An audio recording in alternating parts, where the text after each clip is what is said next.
Nithyanandam, with the auspicious grace of my Guru, His Holiness Paramahamsa Nithyananda Swami, I welcome you to this very special video.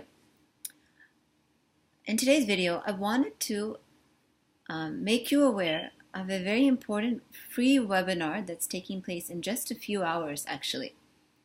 Swamiji is speaking live from India at 8 a.m. Indian Standard Time, which is 6:30 a.m.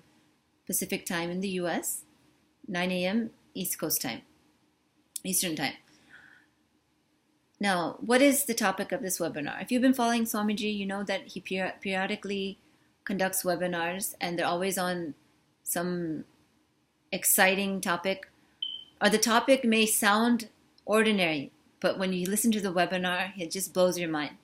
Whether it's about karma, whether it's about time, whether it's about youth, so many topics. And Swamiji's spoken on yoga before, and that was literally a webinar that shook the yoga community. So you don't want to miss this webinar, when Swamiji will be revealing to us what it means to be a yogi. Now, if you're into yoga, maybe that word has some value for you. But for most of us, that word yogi doesn't seem to apply. It applies for some rare type of person that studies yoga a lot, practices a lot, and maybe can do really pretzel type things with their body. But actually, that's not the definition of a yogi. A yogi is someone who is in that space of oneness with Sadashiva. And from that space of oneness manifests such a grace, strength, flexibility in their body, and a beautiful state of mind that draws others to them, that heals others. So yogi is much, much more deeper than we think of, like someone who can bend their body. In fact, that's just a side effect of yoga. So in this webinar, surely Swamiji will be sharing how we can become a yogi and what it means to be a yogi. Now, in the Nithyananda Sangha and in many of the past classes and webinars, Swamiji has been directly initiating disciples into manifesting Shaktis, various Shaktis. Sometimes he initiates them into multiple Shaktis in one go. Sometimes it's one Shakti. Shakti means what? Power. So these powers are basically awakening your third eye and giving you the space to manifest various yogic powers. And actually, wanted to confirm that there is an initiation or not. I can put it up in the website. In the link below the video. But basically, no one actually knows what Swamiji is going to talk about. And that's the exciting part of it. He never disappoints. He always goes past what we could put on a flyer, what we can describe. And it's always a life-transforming webinar. And usually the webinars, he says, watch multiple times, because what layer you catch the first time is only one part of it. The more and more the truths go in you, you start to make it part of your biomemory. So the title of the webinar is Unlock the Yogi Within You. Now the beautiful thing about this title is that it shows you what? That the yogi is already inside of you.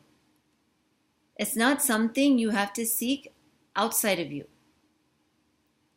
It means what? It means you're unlocking your true potential. Now, to unlock the yogi in you, you can spend years learning on your own, traveling, taking this teacher's training, taking that teacher's training, studying under this master, that master. I would not even say the word master, this teacher, that teacher. But with Swamiji, you were literally learning from Sadashiva himself. And who actually created yoga? Not Patanjali as many of us think. It's actually Sadashiva himself. Patanjali is considered maybe the father of yoga in the sense that he organized yoga, which is a huge thing. He put it into a science which many people could relate with and could attain. So the actual originator of yoga is Sadashiva himself. And Swamiji is the avatar, a living incarnation of Sadashiva walking on planet Earth now. So tell me, who would you like to learn yoga from? From the source is the only way to really learn. If you want to be an expert in anything, you always go to the top people and try to learn from them. And usually, most of us don't have access to those top people. If you want to learn tennis, do you get to learn from Roger Federer? Or if you want to learn basketball, do you get to learn from Kobe Bryant or whomever? No. Unless you maybe attend one rare camp where they're giving some masterclass, possibly you may get a few seconds around them.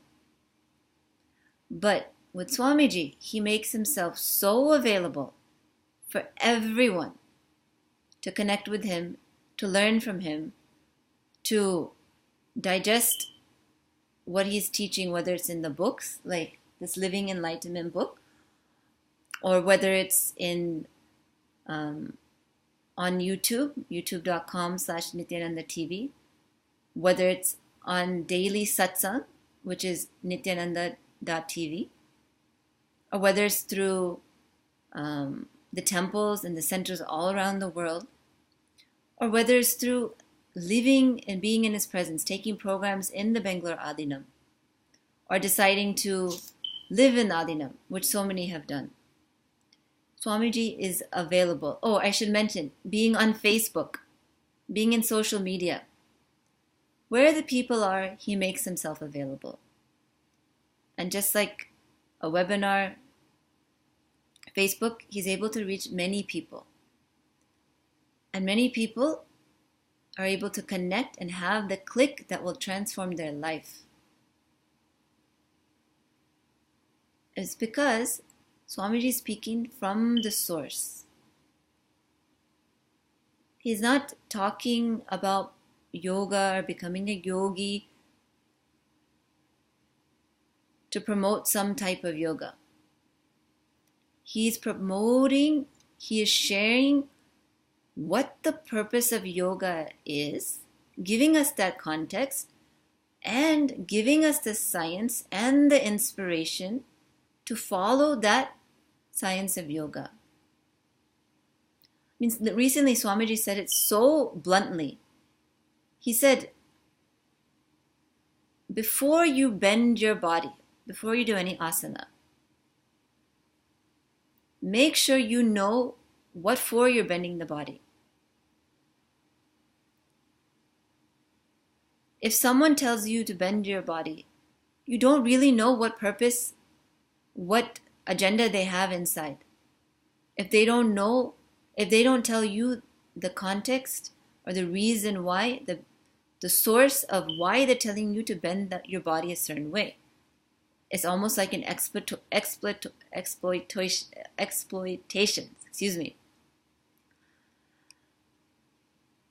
So it may seem like a joke, but it's actually the truth. If you do anything without knowing the context or source, you stand to be exploited. It's very simple. Now, when you move your body, you should know what for you're moving it. Why did Sadashiva say, do this asana? And why do you do the next asana after that?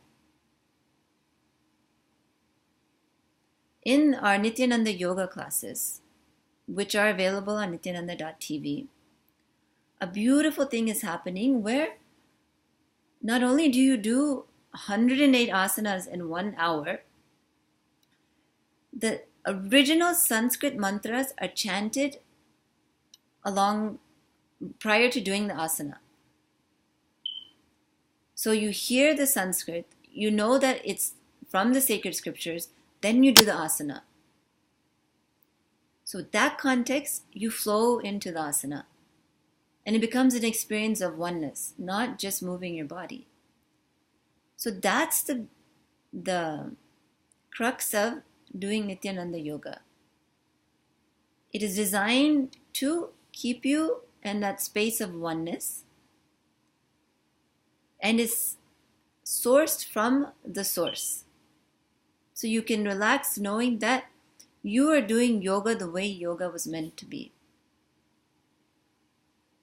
Not some diluted, some made up names, some wrong context of shaping your body, balancing this way, that way. These are all things that happen when science is not kept alive, not given the right context, and not protected.